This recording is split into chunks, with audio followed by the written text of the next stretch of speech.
Do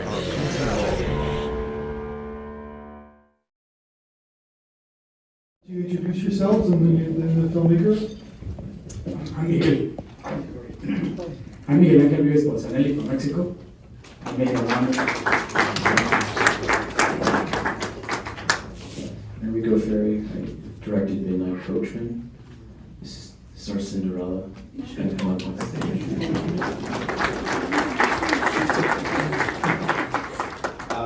I'm Michael. I was one of the coachmen in Midnight Coachmen. My name is Sarah, and yeah, I played Cinderella, the beautiful teen here. All right, thank you very much, you guys, for coming. Anybody have any initial questions for the either or the filmmakers, either film? Get the initial question out of the way. Yeah, go ahead. Yeah, that's what you use on the screen, but where did you folks film your stuff? Again? Where did you film your films? Was he Yeah, mine was the one with the two of the mask. Yes, in Mexico, in Veracruz. Oh, Veracruz. Yeah, Veracruz. We made the rappel with the waterfall. All the equipment, the crew, everything down there, and we've done like in location, natural light, everything. Yes. So the nighttime exterior stuff was Cambridge, Ontario. The property is actually from the 1800s, and now the gentleman who owns it is going to turn it into Airbnb, like a bed and breakfast. So when we were filming, it's completely gutted. And then the daytime stuff was North York, Humber area. Did you recognize it? Yes, I know it's near the old mill. It's close, yes. It's all connected, but yeah, it's very, very Ontario film. Any other questions? Yeah, go ahead. What did the Mexican film mean? What did it mean? What did the film mean? Yes, it's it has some. Let me answer that question, and we'll go with I you. wanted to take a stab at it. Huh? I wanted to take a stab at it. Go. Hey, tell me if I'm close, if I'm warm here. I thought there was some kind of environmental piece. Okay, we got Mother Nature there, and there was something about taking from it, and how he was poisoned, so there's some kind of industrial piece there. I need to give back at the end. I mean, I was getting kind of lost, but I got the vibe. Like, I had to kind of switch off the verbal part and just go totally like symbolism, so. Okay, yeah, yes, very close. Yes, indeed. That's the thing. It has an environmental thing, and also no dialogue was a decision, like a creative decision, because first in location the sound with the waterfall, it was impossible for dialogue, and also because in the narrative, I do think that humans with nature, we are so far apart that we don't speak the same language anymore. That's why they don't talk with each other. It's pure action. Yes. So. Yeah. You put some low language underneath languages, so it's compared to all languages. Yeah, it's under. It's like implicit. Yes, that's what I wanted to do with the actors and everything. It was tough, but I think it cut the message. Well, some of you got it, so that's fine with me. That's fine with me. Okay. Oh, what was the feather? Was it a peacock feather or what were you thinking, like a quetzal? In a market in Mexico City. Oh. I just went in there, but the feather has like everything you see on the short film has a meaning. Yeah. I put clues in there for you. So the feather, she has one also. Yeah. So she discovers that in the diary. It's like everything is a clue. Also the title, if you figure that out, tell me. But the title is also a clue. You have it in the program. So it's also a clue. I don't know. Any other questions? Go ahead, sir. Just for the Coachmen folks, did that idea come to you prior to thinking about applying for this category, or did you, like, how long ago did it take you to come up with that? So like I came up with it in university, and then I think just during the pandemic, going through my idea book and was like, is this a thing? Yeah, I kind of just went with it. I told this story a little while ago. It's a bit of a weird one, but like, so I had that story, and then what instigated me going to make the film was I was having like an invisible war with this spider in my basement apartment.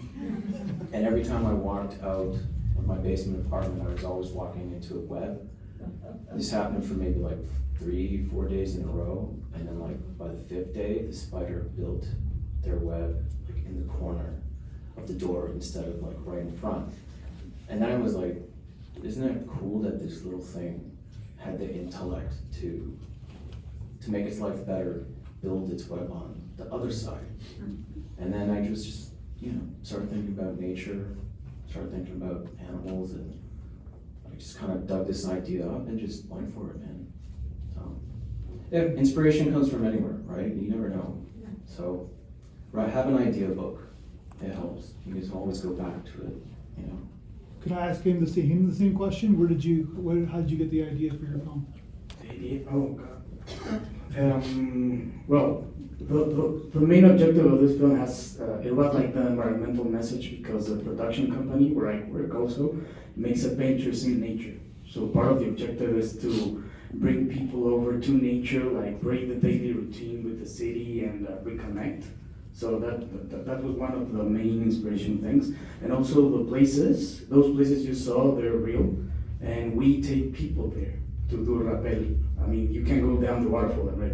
It's pretty cool. If you're in Veracruz, come, because it's pretty cool. And the 2 caves you can enter, and in the short film, they are connected, but in reality, they are not connected, both caves. And by going there a lot, I told my friend and producer, like, man, we need to do something here. We already have the set and everything. We just need to create a story around this. And I wrote the story around the place. Yes. So I have to ask, can you drink the water or can you not drink the water? Yes, you can. Oh. Still. I hope that stays that way. Yes. Also, what's that energy they extract from each other? You told me. So there's a sexual element too. Yes, but at first I didn't notice that. I didn't write it with that, but then people saw it and they told me that, and I was like, yes, indeed, it was this. There's something there. It's my unconscious playing with me. Yes, yes. So what was the actually I have 2 questions. So what was the meaning of like the dance Árret was doing? Like there was a scene there, and the second question is what does Onámuh mean? Because I don't believe that's a Spanish word. Okay, yeah, that's a clue. I'll leave it there still. If you can figure that clue out, that's a clue. That question I will not answer because that's a clue. If you don't get it, I'll tell you at the end. And the first question is the dance, right? Yeah. I added that there because I do think that pre-Hispanic cultures in Mexico had a better understanding of nature, differently from what we have right now. So I wanted to add that, like a cultural thing, you know, like, I don't know, like a welcoming of nature. She talks a different language. You see that the other part, the guy, he doesn't understand anything. The way she moves, the way she interacts with the surroundings is very different. That's the reason why. Yes? No. Any questions for either of the filmmakers? Go ahead, sir. I was curious, the Midnight Coachman, what prompted you to put the part where the stepsisters get their eyes pecked out by birds? It's like an odd part of the story that doesn't often get into the telling. So I'm curious, why did that make your version of the tale? That scene's originally from Brothers Grimm source material. There's a couple things in there that are more Brothers Grimm than like Disney stuff. The Brothers Grimm story is actually, it's pretty morbid. It's almost like a biblical story, like, you know, what goes around comes around and whatnot. And it goes even deeper where one of the stepsisters, she cuts off one of her pinky toes to get her foot into the shoe. So I think it was just that. I mean, visually it was a really rich source material, and it's public domain, which is great. So you can just kind of go for it. So I think that's kind of the reason. It was such a rich like tapestry of a story that I was like, I gotta put this in there somewhere. What's the reason you made the coachman witnesses to that, or like? Well, I think it's just like voyeurism. You know, it's the fantasy of the mouse in a way where it's more like his fantasies are a bit more narcissistic and they're a bit more kind of evil. right? It's like the longer he would stay human, this is kind of the fantasy he would like to see. Whereas with the dog character, it's way more innocent, right? It's eating strawberries and being near the water, right? Which kind of speaks to like dogs and mice. Mice are, I hate them. They're evil. So, yeah, I think it was that. I think, you know, finding good source material that has rich visuals could translate really, really well onto the screen most of the time. Thank you. Any other questions? Yeah, go ahead. For both of you, are there any cool like films or things that you'd like to talk about or that you'd recommend that you've seen? Stuff that you've seen? Film recommendations. Yeah, yeah. I'm watching like a lot of South Park. So, I don't know. That's me for the moment. I wish I had more to say. I could tell you like the three main inspirations for my short film was Apocalypse Now. I think that's, I mean, if you haven't seen it, please go and watch it. Stalker? Stalker, yes. Really? It's not like you told me. Nice, yes. Stalker by Tarkovsky. The same, go watch it. It's on YouTube with English subtitles. I think it's a great film. And there's another one that's also on YouTube. I mean, sometimes they take it down, and it's like very underground but very famous. It's called On the Silver Globe. Go watch it. It's a Polish director. Man, great. Great, like sci-fi piece, philosophical kind of thing. On the Silver Globe, I think those three are my recommendation for you. What writers do you read in Spanish or in other languages? In English and Spanish. Yeah. Depends on the. I really like Dostoevsky. Really like. I like Edgar Allan Poe. Also, I really like that. I study philosophy. I'm a philosopher. I'm sorry to hear that. Yes. So philosophy of mind, I really like that. Yes, your employment possibilities is extremely limited. Yes. Kind of. That's why I had to diversify. Enter into film, something, marketing. Which branch of philosophy then? I really like philosophy of mind, philosophy of language. That's why I try to translate language, like the written word into symbols, visually. I think that's a challenge. So to try for you to understand the same thing as I did when I wrote it, I think that's a pretty great challenge in philosophical terms. Go ahead, yeah. Just for the actors, I mean, both Yeah. of these films don't have little to no dialogue. Just maybe curious about how that process was for you to have to perform that, where you don't have dialogue to sort of guide your choices. Yeah, I did like the challenge of it a lot. Having a lot of the acting to be really internal was a challenge that I really welcomed. I know I often observe in like a movie where if the character's like body swapped or like an anthropomorphic animal or something, it's like very, very broad. And I mean, we certainly had some moments like that in there, but I liked how we sort of explored the quiet, tender moments of just like figuring out who you are in your own body and stuff. And I didn't really have much of a background in any physical theater or anything like that, but just learning a lot of that on the day and just like doing all this animal work was a really exciting, fun challenge. It was very, very different to anything I'd done before. Who made the cookies? My girlfriend in the back. They were crazy sweet. I can confirm they were very good. I have a question. Was that cookie actually good? Was it good? Was it actually good? It was actually extraordinary. That's why that wasn't scripted. It wasn't. You want to comment on the no dialogue? Sure, yeah.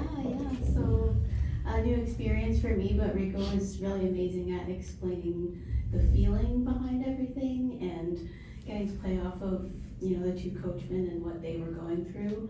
I think Rico gave a really good brief on this is what they are feeling and this is how you're kind of supposed to play off of them. So it was a lot of good communication beforehand, and I think that made it work really well. So. Cool. Any other questions? Yeah, go ahead. First of all, I want to say all of you gave out a very good work, but this is to you. I think the Onámuh, inside you can still find a human in there. like if you turn it like from the back, it says human, right? And it says oh, so I think it's still human as you know. In Spanish. Everything is there's In yeah, Spanish. oh, it's Spanish. Yes. Very good. Yeah, that's the thing. I mean, I added like the accent, like tilde in Spanish, because it has like You a wanna go rhythm to to the it. Sorry. Yeah, I added like the, in Spanish it's tilde, like the accent, to make like the rhythm, but it's humano backwards. Yes, very good. Yes, that's part of the cool. Yeah, yes. No, okay, go ahead. I hope I'm not reading too much into it, but I just wanted to say that out of all the films we're showing here, yours had the most like pansexual kind of feeling to it, which I think is fantastic. So I just wanted to applaud. Yeah. Yeah, it's a weird one, but it's like, I mean, it means like a lot of things to different people. I mean, at the end of the day, it's very absurd, but like, so is like being human, so is like, relationships and stuff. So I think it's whatever you want it to be. I was talking to you before, Matthew, about like, you're like, what is this? What is it supposed to feel like? It's supposed to feel like 2 glasses of wine, red wine, right? So I think it's supposed to just wash over you, and it's like whatever you're thinking, it's like, well then that's what it is then, Sometimes cinema, it's more about a feeling that you get rather than the actual beginning, middle, or end. So, but yeah, I appreciate that. That's a great observation. Dream logic. Dream logic. Yeah. All right, any last questions? Okay. Well, thank you for the filmmakers for coming. So.